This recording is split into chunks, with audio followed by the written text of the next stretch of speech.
Nkonsamba est situé à près de 170 km de Douala, plus de 380 de Yaoundé. Il est à mi-chemin entre la capitale de l'Ouest de Bafoussam et la ville de Douala. Nkonsamba est dans une vallée et il est bordé par deux monts.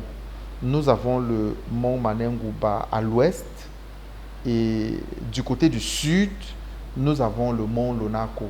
Donc Nkonsamba est une ville encadrée par les montagnes. Nkonsamba a une population d'environ 400 000 habitants. Il s'étend sur une superficie d'à peu près 3723 km².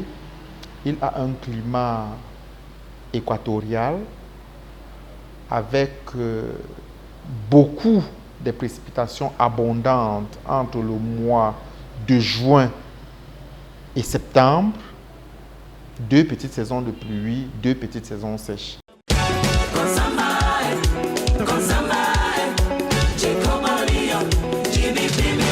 Nkonsamba, ville coloniale née au début du XXe siècle sous la colonisation allemande.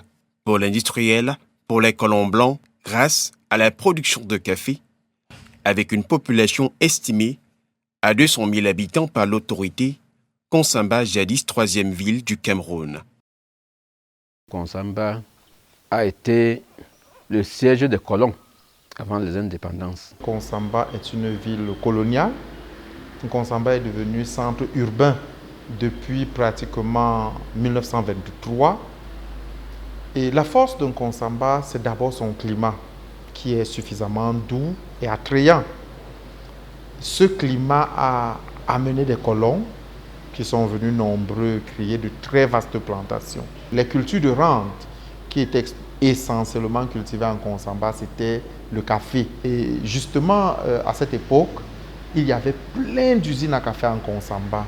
Le café était cultivé, récolté, torréfié en Nkonsamba. Et la présence des industries de café en Nkonsamba, des usines à café, permettait à Nkonsamba d'être une ville prospère, la troisième du Cameroun à l'époque. Donc pour nous, Nkonsamba, que nous avons vécu, était une ville où il y avait toutes sortes de populations, y compris celle-là que nous qualifions des Blancs, entre guillemets. Nkonsamba est né sous la période allemande,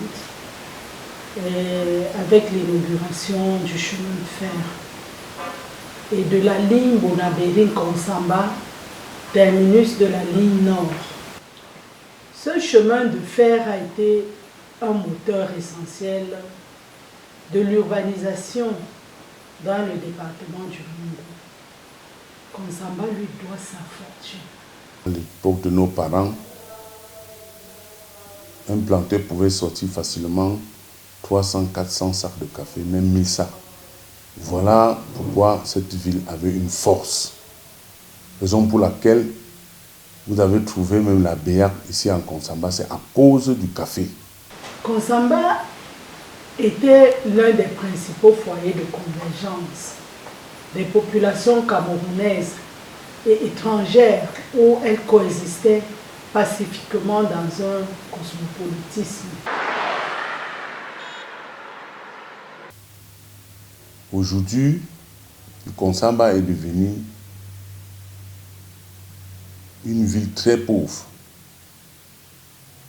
Très très pauvre, il n'y a pas d'activité.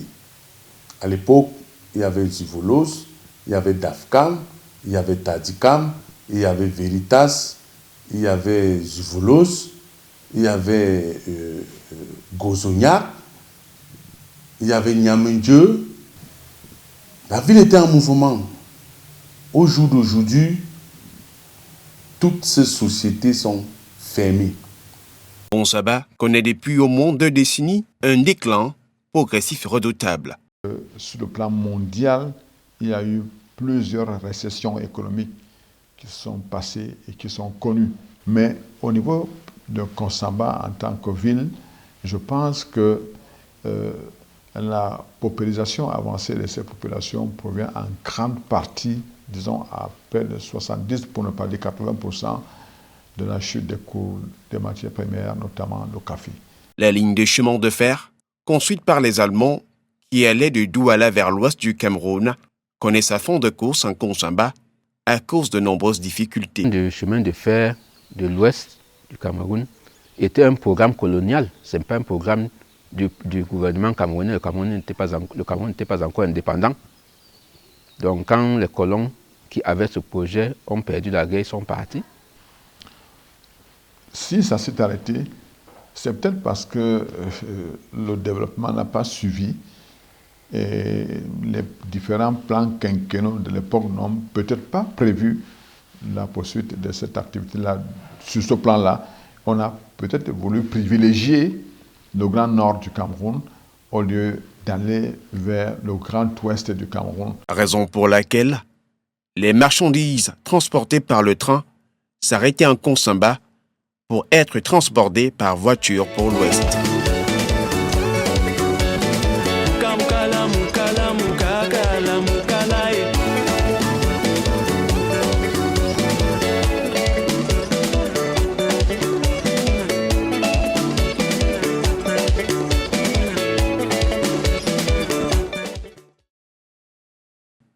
Il faut noter que l'ancien chef-lieu de la subdivision Barré a été transféré à Konsamba le 23 septembre 1923, d'où la ville en tire profit pour se développer et s'équiper des services administratifs.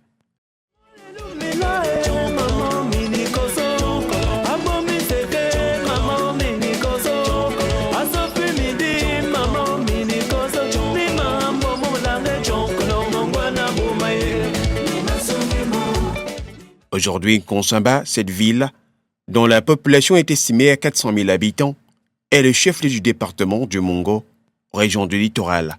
Le boom démographique du département du Mongo et de la ville de Konsamba en particulier est dû à l'émigration des populations venues de tout horizon. Dans les années 21, quand les colons sont arrivés, ils ont fait un recensement. La population de Konsamba a été de 2300. Les autochtones ont ouvert les bras, ils ont accueilli tout le monde et les autres ont travaillé. Il y avait un brassage culturel et il y avait véritablement ce qu'on appelle aujourd'hui, on nous chante le mot vivre ensemble. Mais non, Konsamba a connu ça depuis des décennies. La preuve, je suis maire à Konsamba, c'est vrai, mais avant que je ne sois là, il y avait des gens qui étaient là depuis et qui vivaient en parfaite synergie avec les autres sans aucun incident ou accident. Nous définissons Konsamba comme le Cameroun en miniature, parce que toute la population qui peuple le triangle national se trouve fortement représentée en Konsamba. Konsamba a été bien reçu, parce que les autochtones, les Baneka, c'était des personnes affables, très accueillants. Tout ceci a permis qu'ils s'installent aisément. Par ailleurs, Konsamba était économiquement le centre principal des échanges commerciaux entre Douala et la région de l'Ouest. Je me sens très bien en Konsamba et Konsamba est une ville qui accueille tout le monde. Celui qui veut venir en Konsamba, qui ne dise pas qu'il est étranger, Konsamba accueille tout le monde. Avec une forte représentation de la région de l'Ouest. Notons que cette convergence est due au sol fertile et aux besoins de la main-d'œuvre des travaux de chemin de fer. Au premier plan, les terres fertiles. Au deuxième plan, le commerce. Parce que les gens sortaient de partout pour venir chercher les provisions en Konsamba et aller alimenter les autres villes. À l'époque des travaux de chemin de fer, les populations originaires du Mungu ne voulaient pas faire les grands travaux de force. Donc, quand les colons venaient, quand les parents étaient informés, on les envoyait en brousse cachée. Et maintenant, ils traversaient pour aller chercher la main de l'Ouest. Donc, ce qui a fait que Konsamba soit et le Mungu en général soit vraiment occupé parce que c'était sollicité. Chacun venait chercher sa vie et sa survie.